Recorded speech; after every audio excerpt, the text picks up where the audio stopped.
right, so after some long technical difficulties, Yes, we look a little we are different back. today. But bear, we have our sign. Yay! So Our excited. first official episode with our sign finally up. Yes. It's so cute. Yeah. Love it. And you can change colors of it. I love it. Yeah, it changes a lot of colors, but we're gonna stick with this color because the contrast for the camera is a little crazy. It doesn't go good with my skin. Good with skin. And I'm sure you'll see changes with the sign, us, as we battle through lighting, technical difficulties, and mic situation. Yep, all of the above. No cool mics today, but it's okay. Yeah, we're still here. We made it work. We're still here for you guys. Don't worry. Yes, we made it work today. We have our little team. Aww. But welcome back, everybody. I'm CiCi. And I'm Mariza. And welcome to Athlete Life Unfiltered. Officially. Today we're going to be a little short and sweet. One of the topics that we wanted to talk about is toxic coaches. I know, right? Sounds so dramatic.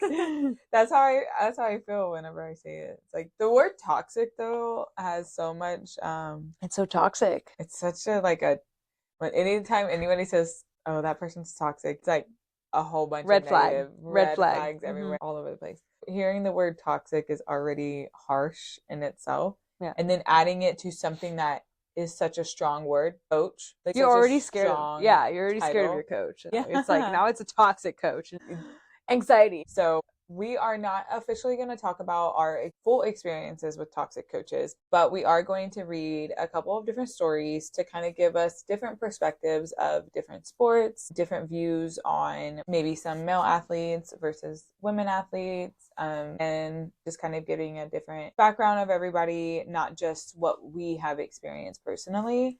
I've only had maybe literally a handful of different coaches in my life, and out of a handful I've had maybe one toxic coach, which is really good. You're lucky. Right, I'm lucky. Also, I've only had a handful of coaches. I haven't had a whole lot of coaches. I've been very fortunate with my mom being my coach for majority of my life for a lot of things, and she's not toxic. At least in my world, she's not toxic. A lot of the sports that I've played or have done, I've always had her, so I haven't had experience with much of the other coaches. But I know you have had, your parents weren't your coaches, so it's been a different. Yeah, I've had only a few coaches as well growing up. But I wouldn't say any of them are toxic to me. Like I didn't feel that they were pretty toxic. Like, I think I was always, I was a people pleaser. I never said no. So I was always on the coach's good side. Yeah. So I feel like there was never a toxic environment throughout my athlete career. But I could see where a coach I've had in the past can be toxic to other teammates. Yeah. And I've seen that. And fortunately for my situation, I have not had a toxic coach. So that's good. Yeah. I've heard some horror stories. Well, and we're going to get into that. Get into it. Let us know. One of the first stories I have, let's see. The title is Toxic College Experience / Coach. And how do I move forward? So this person says, I am 21 years old and I just finished my junior year in college. I recently made the hardest decision of my life and quit my collegiate career because of my coach. But to keep it brief, my coach has done a lot of things to hurt me. They told me I weighed too much when I was only 115 pounds. They told me I was faking injuries, which I ended up having to get surgery for because he pushed until I could no longer walk without intense pain. 3, told me I would never run fast again after I gained 4 pounds. 4, they discredited me when I was diagnosed with depression. There's a lot more similar stuff that happened, but I don't want to ramble on forever. My college career was a mess, and because of my experience, I lost my love for running. The pain of my injuries still lingers, and I'm very depressed. It's been 6 months since I quit the team. Running has been my joy since I began my freshman year in high school, and now with my mental and physical incapacitations, I feel lost. Even though I want to get back to running and move on from my painful experience, I don't know how to. Any help? Edit/update before we discuss it. This coach was recently fired and will no longer be coaching. Thank goodness. Snaps. This was a few years ago that this was posted, but I do know for a fact that this is such a ongoing experience for some people. Mm-hmm. And this can be across all sports. All sports. I don't even think they said, oh, they track. Yeah. Well, they said running. Mm-hmm. It could be track, cross country, stuff like that. Which I know in some sports, like weight matters and your coach wants you to do a certain thing, but I feel like running, that's crazy to be I'm at sorry, such but an to be elite. 115 pounds? I think I came out of the womb at 115 pounds. It's never that small. Like, but that's a goal, but like obviously it's not realistic. I feel like coaches, I don't know if everybody agrees with this, but I feel like coaches should not be commenting on somebody's body. No matter what sport you play. Yeah. And I know, unfortunately, there's some types where, like, I know wrestling, right, and things like that, where you have to, like, weigh in, powerlifting, and you're doing all these check-ins. But I know, like, even football, they do weigh-ins to make sure that they're big enough of a dude. And so, no, there's been some times where, like, kids get recruited for college out of high school, and if they're on the defensive line or even the O line, I can't remember which one is bigger, but they literally were like, you need to eat like 3 burgers a day, like heavy and they're like meals forcing them because they want them to be big guys, which is scary. Yeah, because that's not healthy whatsoever. Because then you're creating all these types of unhealthy relationships with food. You're starting to feed into a person's body dysmorphia. Like there are so many unhealthy things that these coaches are now instilling into their athletes, and it's crazy because hello, they're people. They're not. What are they gonna do after their sport? You know, you have to break these ugly habits. And now this person did not say whether they were a female or a male. But I'm going to assume this was a female just because I feel like a lot of men don't really talk about coaches commenting on their weight. As a female, anybody talking about your weight or your body image is such a heavy mental load on you already. Yeah, like don't comment on my body. Like, don't comment on my body. Don't comment on my weight. Like none of your business. Like if I have an issue with it, I have an issue with it. But somebody should not be commenting on it, and then let alone your coach who is training you. Like, and God forbid I gain 4 pounds. 4 pounds. Like that's water weight. I gained that over the weekend. Like, sorry, I'm off the team because I gained 4 pounds. Like that's crazy. And for a coach, like you're already in such a trusted role. Like you want your athlete to trust you and feel comfortable to come to you, and yet you're tearing them down, saying all of these negative things. Where you're no longer this safe space. And then on top of that, injuries, and that goes across all sports. I've seen it a lot in volleyball where either the girls have parents that are pushing them to be like, you're fine. Yeah, just play it off, shake it off. Take ibuprofen. Yeah, or take just Tylenol. ice tonight. You're good. Stretch. Or like even in other sports where like concussions are huge, like they won't do the concussion screen properly because they're like, oh, don't say the concussion word because once you say it, like they can't play for the rest of the game. It's like, okay, but their health. You want them to die? Like it happens in the NFL. Like you want them to be injured more. Make that make sense. To me, I'm like, no, you need to take care of your body. Even if your body's overly sore, that's been linked to other things too. It can cause your body, one, telling you that you need rest because you're doing too much or you're getting sick. Your muscles can become weak, and then God forbid you actually do fall and twist your ankle and then end up tearing something. And it's just you're not healthy enough. Personally, I want you at 100%. And that's mentally and physically. So that you can perform to your best ability for your team. It sucks that this person had to quit their collegiate sport to get away from that toxic coach. And it's too late. Thankfully the program seems like they've gotten a new coach, but unfortunately sometimes you get away from your you kind of away from it unless you get a lot of people to go to a higher up. And I thought I was going to bring this up later, but one of my alumni for club, she went to a JUCO. And before she got there, great relationship with the coach. And when she was getting recruited and stuff like that, loved it, was so excited, moved out of state to go play at this college. When she got there, complete 180. This coach was horrible, so downgrading, so just disregard of all the girls, not just the one athlete. Mm-hmm. And the one athlete was just like calling me constantly and was just like, I don't know what to do. Like, this isn't the coach that I thought it was. I came here because I trusted her. And now it's just become such a toxic environment. And it's hard to play under that. And on top of that, she's saying one thing and then doing another, and then constantly looks mad the entire match. Nobody knows why, even if they win. And she just tells them they're not good enough. And it took a while for, I guess, people to wake up and see, but it took girls a couple of years to be, they were writing in letters to the AD. They were going to his office, crying in his office and being like, this coach is so rude. But it took more than just the one, because if not, it's just a he said, she said type of situation. Or, oh, you're not tough enough, unfortunately.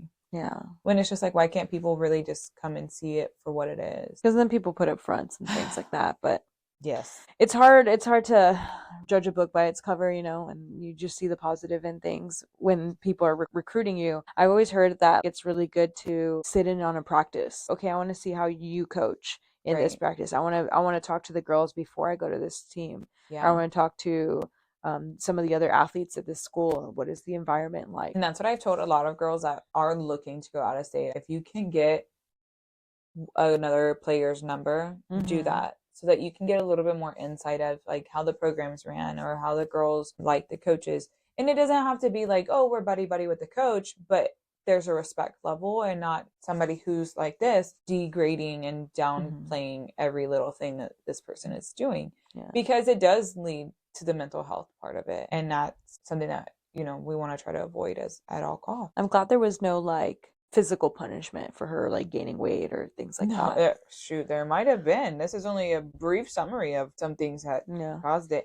But to the point where it's been 6 months and they don't even want to go back out there and run. That's hard. But it does take a lot mentally. Unfortunately, you have to go through therapy and stuff like that to like try and get out of that trauma, the toxic space, headspace. Where if you mess up running, God forbid you fall on a curb, I don't know, and somebody's not yelling at you, or you don't make a time that you mentally set for yourself, don't go into that spiral, because you're doing this for yourself. At the end of the day, there is no time, there is no competition. You are your own competition. Okay, so storyline number 2. This one's kind of quick. So our second one just says toxic coaches in general. It's titled Toxic Coaches. Posted 2 months ago. Did anyone else have toxic sport coaches growing up? I remember mid 2003, going from middle school to high school, I made varsity cheer, and my parents decided to move to another state. I casually mentioned it to an upperclassman on my squad. The next thing I know, I'm being completely bullied during a group huddle about how I was ruining the whole season by moving. It was so much so that my parents let me stay behind. And after one of my cheermates died from a car accident, these are kind of heavy. And again, my parents lived in a whole nother state, so I could stay in my hometown. My grades started to slip so much. And obviously, if you don't have good grades, you can't cheer. My coaches called another team meeting to discuss how embarrassing I was. Mind you, I was 14 at best, and my parents lived in another state, and one of my cheermates died. Anyway, they called another team meeting to discuss how I let the team down and what an embarrassment I was to the program. So in 2000, let's just do the math real quick. It's 2026, 2003. That was over 23 years ago. So if this person was 14 at the time, they're now in their late 30s. And they posted this. Reminiscing on such a toxic, that literally is all caps toxic. Yeah, she's been holding on to this. That's how much trauma. I really hope she got therapy, because that is heavy. At 14 years old, first of all, you're barely a teenager at that. Okay, 14 years old, to be living with somebody else, like not even your parents. 1, that's heavy on anybody. 2, to be bullied to stay, and then to be bullied that you're a disappointment by the own coach. Like, that's crazy. I would have cried, and I would have quit, and I would have just gone with my parents. Like, I don't need any of this. I want to know the relationship that the girl had with her parents, because how can parents just a kid? Even if it's with an auntie or a grandma. I mean, I've heard of this happening where like kids will stay back and behind and their family will move. That's insane. Yeah. But also, I want to know the relationship of her and the teammate that died. True, Like, what if she was staying with her? Oh my God. Yeah, like what if that was like her sister? You know what I mean? And then Yeah. she loses the one person who is like her support system. And Right. then Or like what if that was her safe teammate that she can go to yeah, and kind of vent about like, oh, I miss my parents, like I don't get to see them because and then she lost this they person live in a in car freaking accident what if they lived in at like the age of Seattle, 15. Washington, and then she lives in Texas? Like Yeah. that's a whole time zone. Yeah, I know. That's a whole different country at that point. As a parent, I wouldn't do that. But No, I I could mean, never. to each their own. But oh my gosh, like, and then to be like 15. So at 15 years old, you're getting bullied by peers and coaches, adults. Again, Yeah. adults are bullying children, and then you lost a close friend.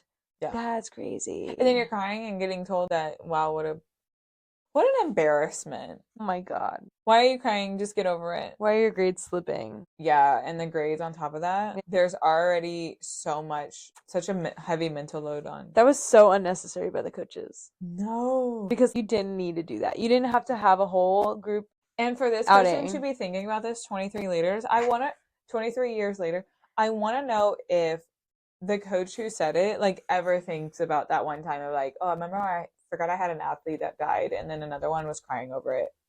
Toxic. Imagine. No. And if that ever got to that coach, oh, that's crazy. I hope nobody cries over your death. Yeah. Did you ever have anybody like in your school that had passed away that you knew or was close? Yeah. I knew him and I knew more of him. I started to befriend older classmen because that was the coaches that were there at the time, their kids. Like their kids, yeah. And so I was like hanging out with them. They had a close friend that passed away when we were in high school. And that was really heavy experiencing that. And then I can't even, like, everybody's in high school. Yeah. To just in high school is sad. I have high school classmates that obviously we were graduated and they were older. And that was still sad. Yeah. Just finding out the news is just like, wow, like you didn't even get to live your life. Yeah. So I can't imagine being 14 years old and then having a close friend die. Yeah. That like messes with your brain chemicals so much that can literally be the thing that changes your entire path. Nobody to like help them stay on the one path that they're on to like comfort them and have that one opportunity for your teammates to become stronger. I can't.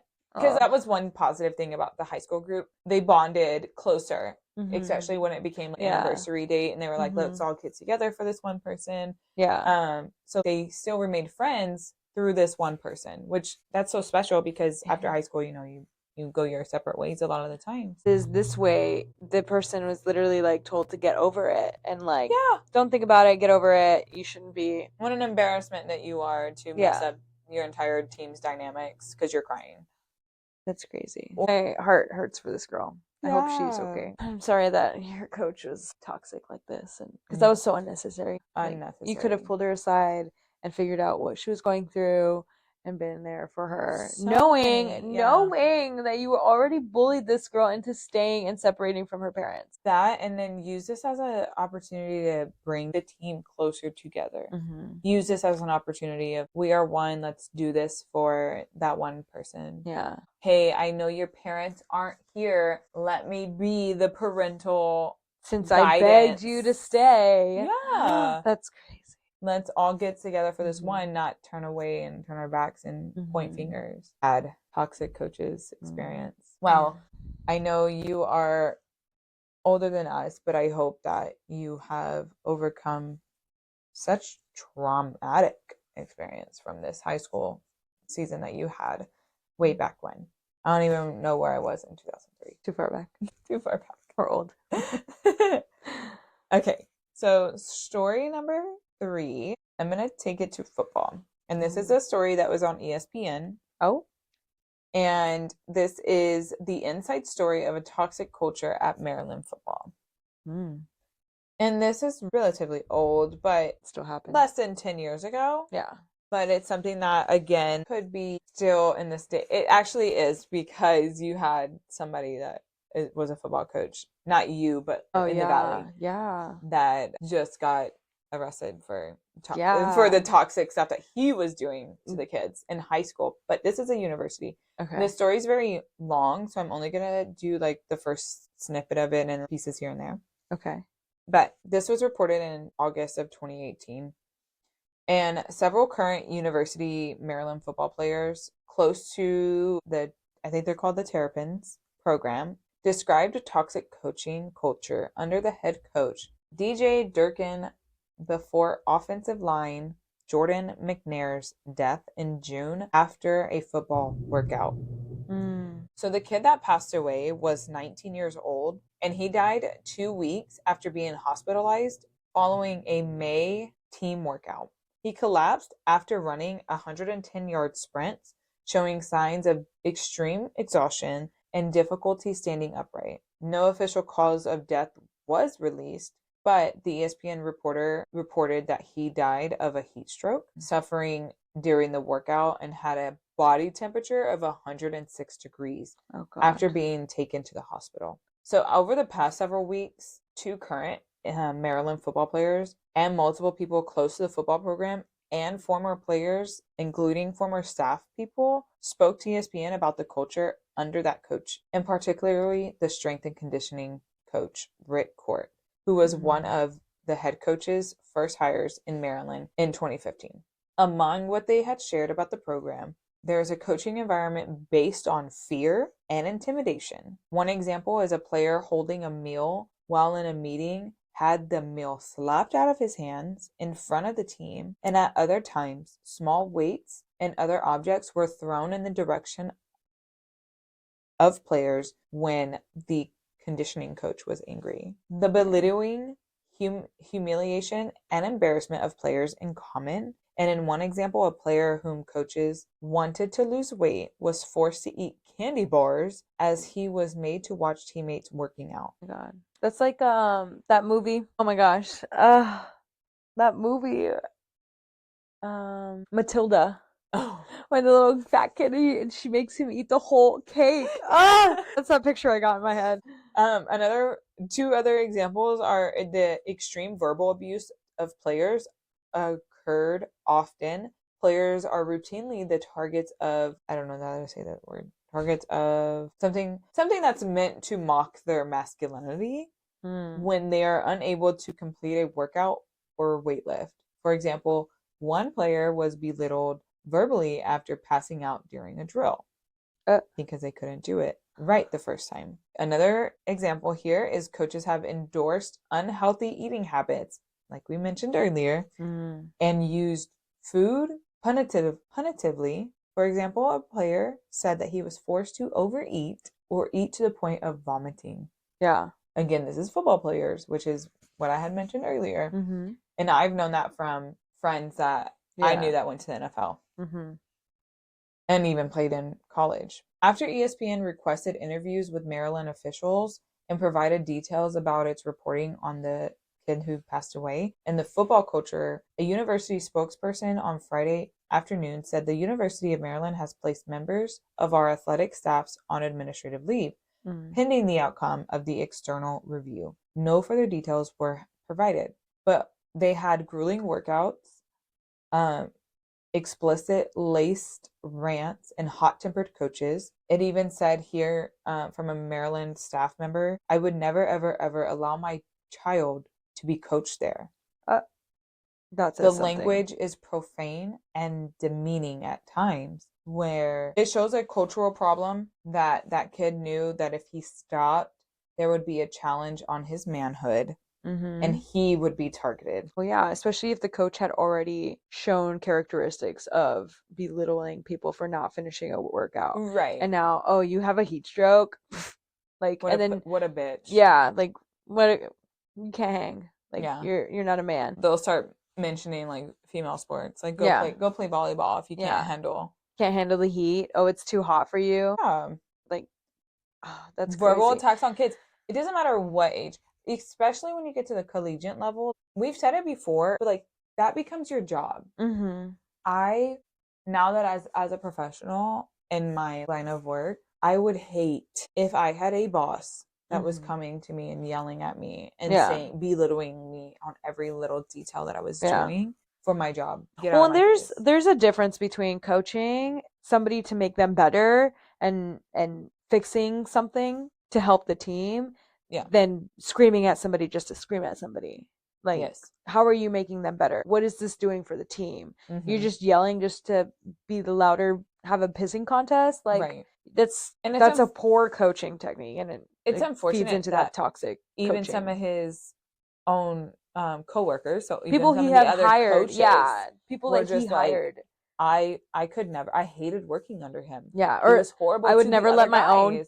own children come here. Like, that says something, right? And the fact that somebody had to for somebody to speak up is really or sad. for somebody to be like, oh, there's a lot of things going on in this program that maybe we should have listened ahead of time. Yeah. Oh yeah, I guess maybe the culture is a little bad. But that goes to my saying of why we want to talk more about men's sports and why we want to bring on other men that have played sports so we can get their perspective, because it's not talked about enough. And it takes until something tragic happens that other people are like, yeah, he did do this or he did do that, or he threw weights at me, he forced me to eat candy bars, and I just thought that was a part of the program, so I just did it. And they silence themselves. Well, and that talks about, you had mentioned the coach, he just got arrested down in the valley for, he would make the male athletes in high school, and this had been going on for years, and he just now is getting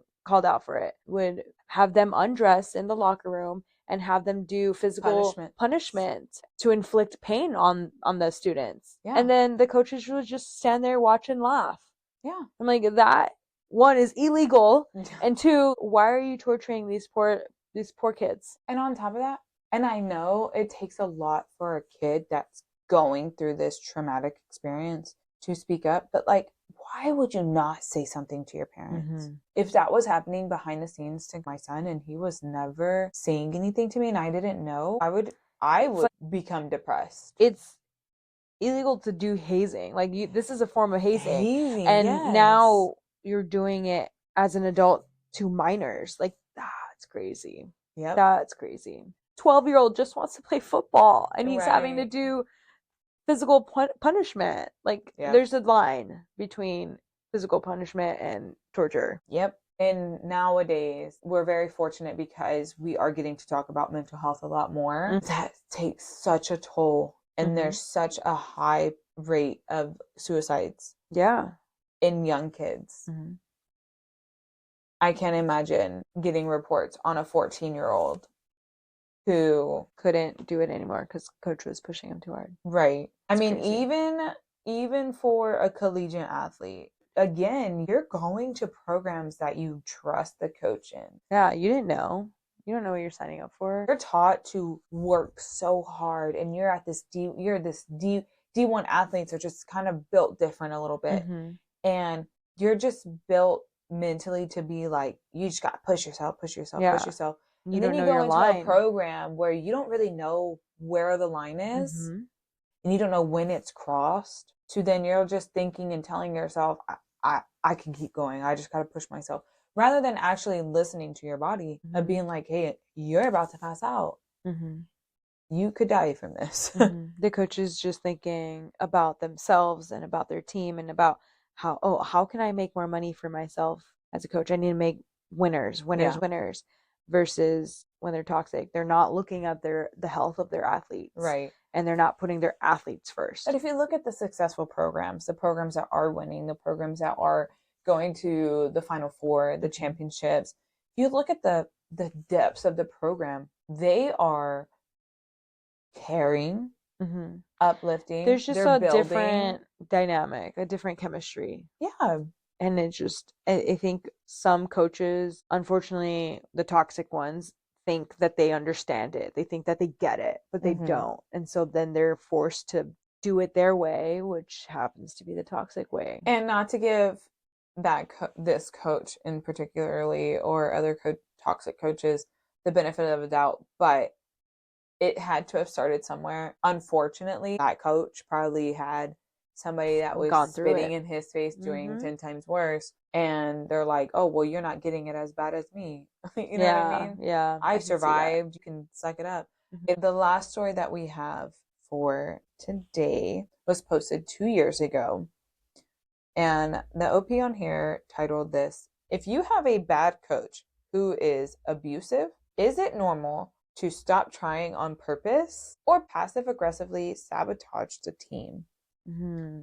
So they go on to say, I'm part of the coaching staff. Mm-hmm. Not only do the head coaches yell at their players, they don't listen to the other coaches except themselves or acknowledge anyone that they did a good job. I see the frustration among the players and the other coaching staff. Behind the scenes, the kids don't like them, and the assistants say that the head coaches won't let them do their jobs or listen to their advice. I feel like I've checked out, and I'm not even trying as hard on purpose because I'm not getting acknowledged. I don't think it's just me either. I'm not a bad person, but I feel not trying as hard gives me some kind of control. I know what I'm capable of, but I let them do it all. And I kind of like it when they get more mad, fail, or I just stand there in silence. To me, it's a version of karma. And in this example, let's see, this is from a football coach, which in a football coaching staff, they have coaches in like all different areas. Like there's like five to Different teams. there's Yeah. multiple coaches on one team Mm-hmm. where like there can be a head coach and then there's a defensive coordinator, an offensive coordinator, assistant here, assistant there.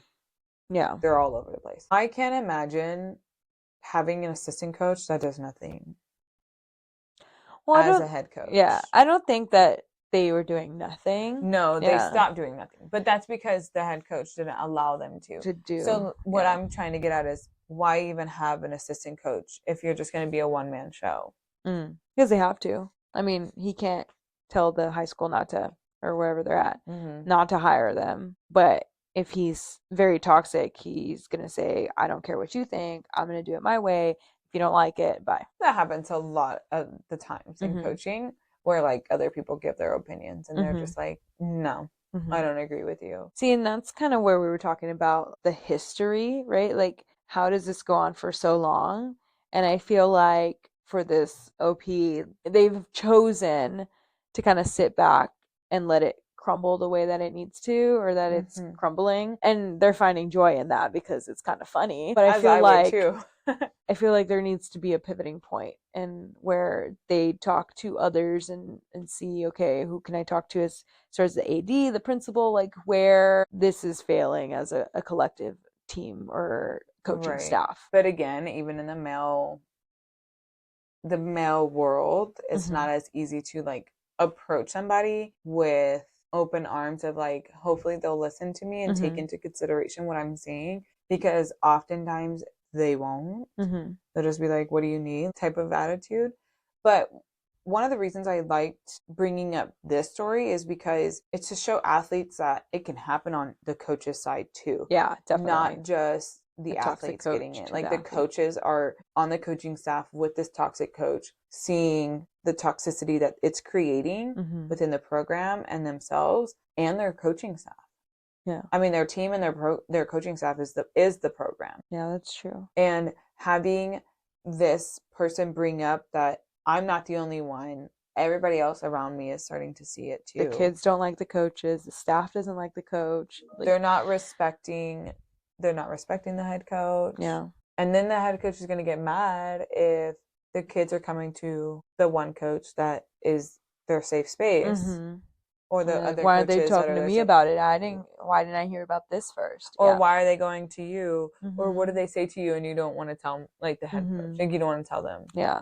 This is like vicious cycle. Because it could turn around and be like the Maryland football coach who is using it against them against their masculinity, against their manhood. That'd be tough. Like I wouldn't know I don't know how I would react in this situation. Like I would want to think that I would speak to somebody in more power, but I think if you're already like halfway through the season and nobody's talked to you, there's no change, I would probably make sure that I'm a safe space for the athletes, but then also start to find a way out as far as like finding a new job position absolutely. or I would finding a not. program that fit best for my personality. I personally would probably, I'm petty. So I would do exactly what they're doing and being like, I'm just going to sit back and watch you fail. Yeah. Because you look like an idiot, not me. Yeah. You look like an idiot. I'm going to do my job. Yeah. I'm going to do my job. If the kids need me, I'm here. Mm-hmm. I'm going to talk to them on the side, giving them XYZ tips and tricks or whatever. Mm-hmm. And then I'm going to go home. I'm not going to allow this one person to become my every mental space. I'm just going to be like, whatever, what an idiot. LinkedIn, go find me a new job. Yeah. Because like you said, at the end of the season, at the end of the year, once my time is up, I will leave. I will not allow myself to stay in this toxic space personally. There are people who are just like, you just got to play the game. And they'll stay in the game just because they're like, it's my job. I have to be here. Like, yeah. Well, I don't want to just bounce around to schools. A lot of them, I feel like, also think, well, they're going to fire this coach if he has a bad season, so then I'm next in line. But it doesn't always happen like that. No. And they want to stay to be like, oh yeah, with I'll my be coaching, there. With my parents in the coaching world, you have no idea how many people actually just get passed up. Who have been buddy with the head coach, pushing for that next job, like pushing for that new position. I'm gonna be nice and be that teacher's pet to you. Whatever you need, whatever you want, I got you. I'm gonna follow suit with what you're doing. No, they always bring in like an insider, and then they retire or they leave, and they're like, "Cool, I'm gonna go apply for this position." And nothing. Nope. No, you're great at what you do. You're great as the assistant. Right. Like what a laugh and slap in the face that would feel like. That would suck. And then it would even suck more if they were this safe space for athletes, and then they get told, like no, they're not good enough. And it's like, oh, so you want somebody who's and yes, and toxic, degrading, difficult to work with type of situation. Have you had any experience with toxic coaches, or maybe even a coach that has created a toxic environment? I think creating that toxic environment for sure. And we would just not talk to the coach and just kind of do our own thing. It wasn't a very good team. I think it was like one of my younger club teams when I was growing up, but it was just kind of like, we're just going to do whatever we want.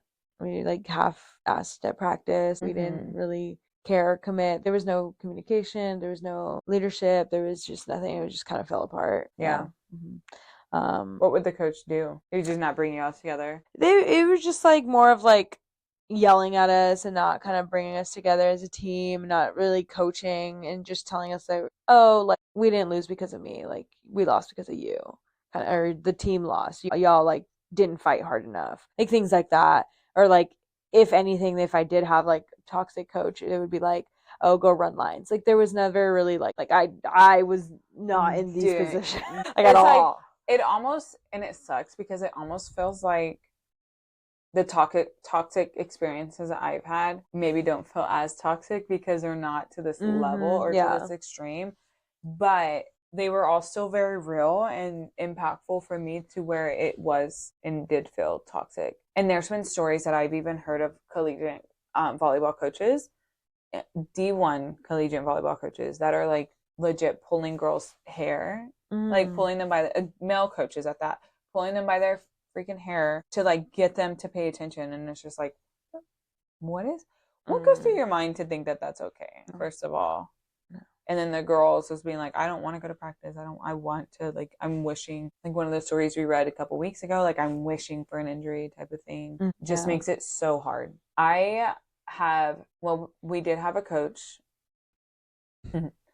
that allowed talking to be our form of build up, I guess you would say. What would you call it? Where we were allowed, it was like he wanted us to get riled up and get excited and pumped in the drill when we were playing 6-on-6. Like hyping people up. But it wasn't hyping people up. It was like talking across the net. Yeah. And that became the fuel to hype up. Yeah.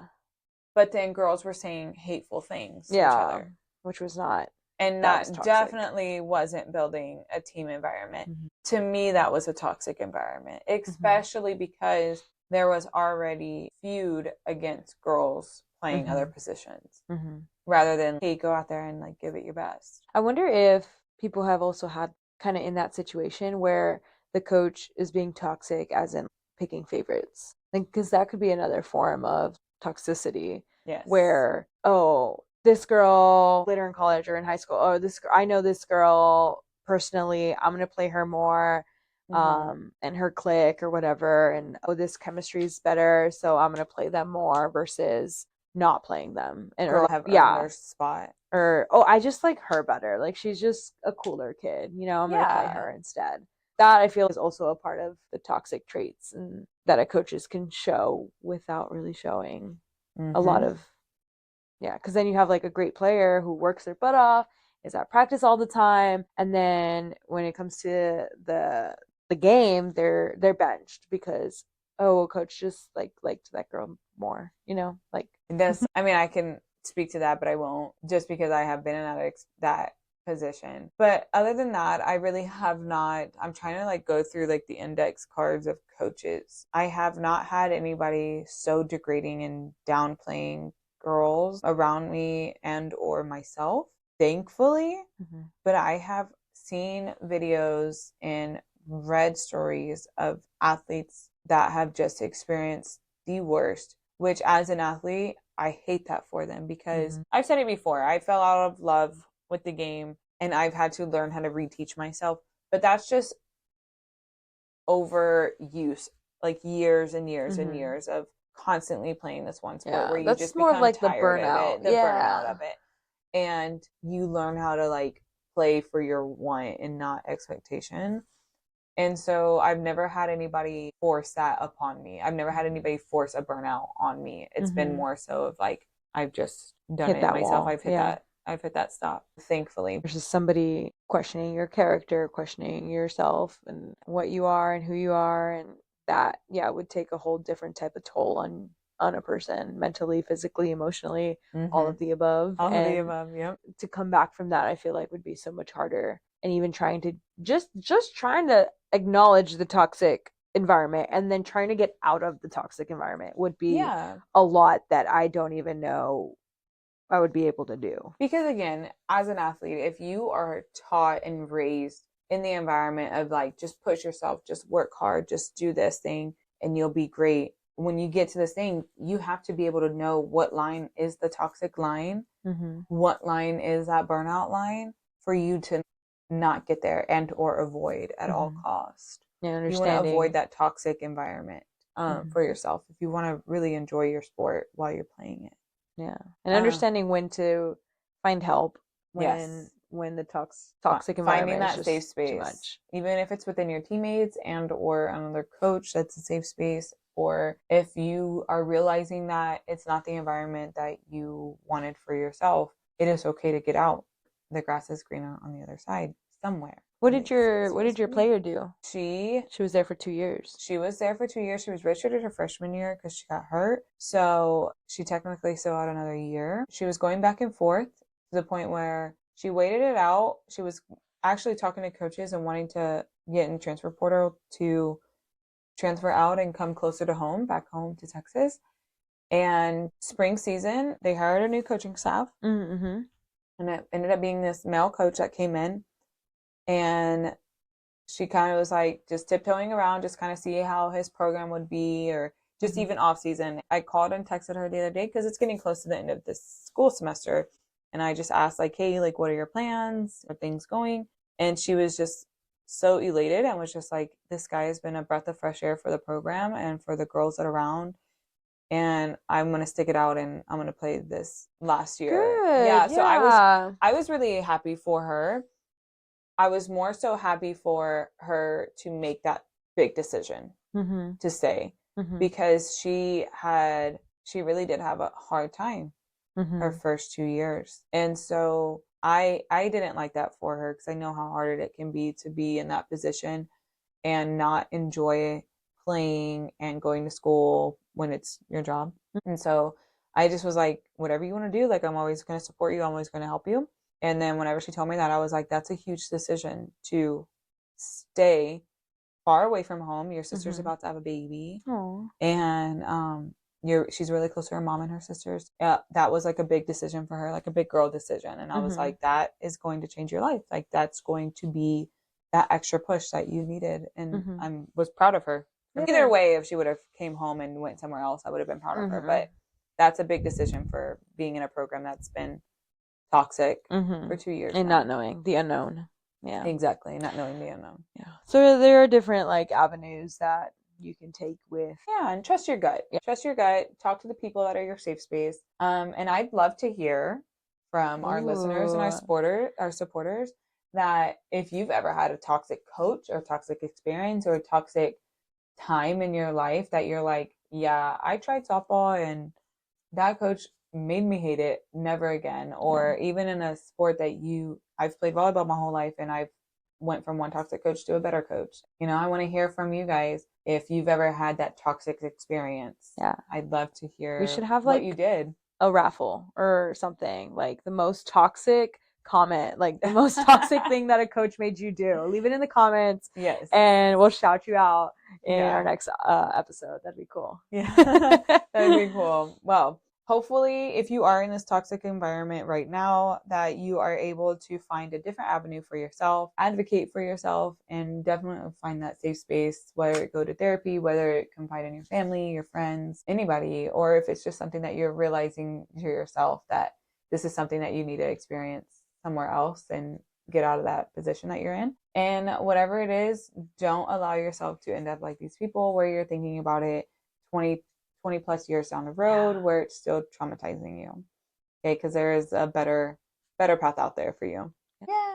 Well, thanks for listening to us this week, and I hope you liked the episode. You already know what to do, team. Like, comment, subscribe, and we'll see y'all next week. Bye. Bye.